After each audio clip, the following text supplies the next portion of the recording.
Assalamualaikum class 3 students. I hope you all are doing well. Today we are going to read about moon. It is on page 107 and 108 in your book Science Success. Let's start. The moon.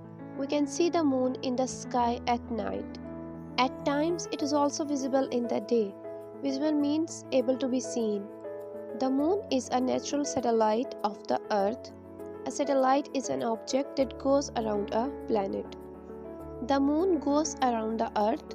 It takes around 28 days to complete one revolution around the earth. Revolution means chakra. Like the earth, other planets too have natural satellites or moons. The moon is the earth's closest neighbor in the sky. It does not have its own light. It glows because sunlight falls on it. Okay, so in this paragraph we read about a satellite which is moon. As we have read that a planet is a round object that moves around the sun in its orbit, but a satellite is an object that goes around a planet. Similarly, moon is a satellite and it takes around 28 days to complete its one revolution around the earth. Moreover, it is the earth's closest neighbor and it glows because sunlight falls on it. Next, there is no life on the moon because there is no air and water. Pictures of the moon show that it has mountains and huge holes. Huge holes found on the surface of the moon are called craters. Here you can see there are some huge holes. Holes mean cavities on the surface of the moon, and these are craters.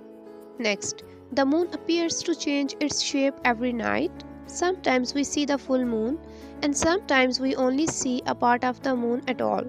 On some days, we do not see the moon. This is called the new moon. The different shapes of the moon that we see are called phases of the moon. Let's observe the phases of the moon. At very first, when the moon is not visible to us, that is new moon, then it converts into crescent moon, quarter moon, half moon. In half moon, half part of the moon is illuminated. Then it changes into gibbous moon. Gibbous moon, it is the phase of the moon in which most part of the moon is illuminated, and then finally it changes into full moon. Let's know more. Neil Armstrong was the first man to walk on the moon. So he was the first human being who went on the moon. Okay, now your diary is still on reading of page 107 to 108 and draw phases of the moon in your notebook also. Thank you. Allah Hafiz.